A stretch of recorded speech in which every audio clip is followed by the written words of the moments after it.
नमस्कार, मी doctor Kshitija Bodhle. Doctor Kshitija simple Ayurveda या आपल्या चॅनलमध्ये तुमच्या सर्वांचं मनापासून स्वागत करते. आजचा विषय थोडासा वेगळा आहे. नेहमी आपण आयुर्वेदाशी रिलेटेड जे व्हिडिओ आहेत ते पोस्ट करत असतो, पण अन्नाची भेसळ हा एक खूप कॉमन मुद्दा आपल्या भारतामध्ये झालेला आहे. त्याला अगदी दूध, पनीर, तूप हे म्हणजे काहीच त्यामध्ये अपवाद राहिलेला नाही. आणि आता तर एक माहिती समोर येते की गरिबांचे सुपरफूड जे की आयर्न, कॅल्शियम, मॅग्नेशियम, प्रोटीनचा खूप चांगला सोर्स आहेत. आपल्यापैकी अनेक जण म्हणजे मी स्वतः सुद्धा हेल्दी म्हणून, सुपरफूड म्हणून अगदी रोजच्या आहारामध्ये त्याचा समावेश करतो. अगदी लहान मुलांना सुद्धा आपण ते रोज देत असतो. स्वस्त उपलब्ध असतात, सर्वांना परवडण्यासारखे, पचायलाही हलके आहेत, आपल्या आरोग्यासाठी फायदे आहेत. परंतु एक माहिती आता समोर येते जी गव्हर्नमेंट कडून अजून दखल घेतलेली गेलेली नाही की या फुटाण्यांची प्रक्रिया करत असताना त्याला पिवळा रंग आणण्यासाठी म्हणून ऑरामाइन नावाचं एक केमिकल वापरलं जाते.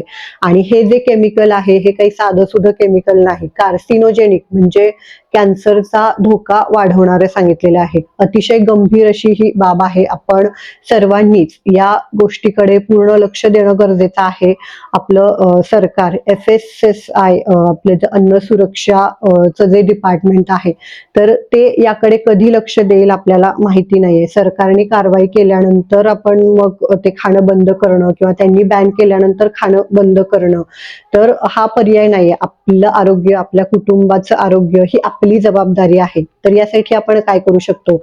सांगू शकत नाही ना आपण वरून पाहून की म्हणजे ह्याच्यामध्ये ते केमिकल वापरलेलं आहे की हळद वापरलेली आहे. आणि त्याचं कारण सुद्धा काय सांगितलं जातंय, तर हळद ही म्हणजे थोडीशी त्यांना महाग पडते. म्हणजे इतकं भेसळयुक्त आजकाल सगळं तयार होतंय. साधी हळद सुद्धा त्यांना वापरणं शक्य नाहीये. असे हे केमिकल युक्त घटक जे आहेत ते प्रत्येकच पदार्थामध्ये वापरले जात आहेत.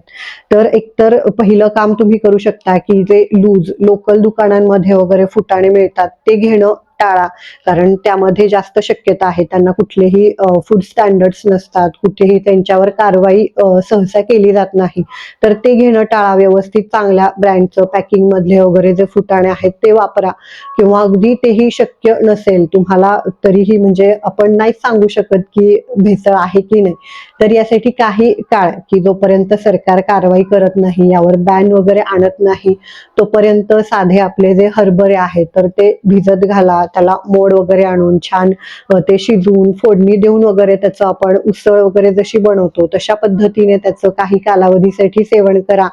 म्हणजे बरीचशी अशी उदाहरणं असतात. तर हे एक उदाहरण समोर आलं आणि मला माझं हे कर्तव्य समजते, एक डॉक्टर म्हणून माझं मी हे कर्तव्य समजते सर्वांच्या आरोग्यासाठी जी काही आवश्यक अशी माहिती आहे ती तुमच्यापर्यंत पोहोचवण्याचा माझा कायम प्रयत्न असतो. तर तुम्हाला ही माहिती उपयुक्त वाटली असेल तर नक्की तुमच्या जवळचे जे काही मित्र, नातेवाईक आहेत त्या सर्वांना शेअर करा. सर्वांना जागरूक करणं, सर्वांना सुरक्षित ठेवणं, निरोगी ठेवणं हे आपलं काम आहे.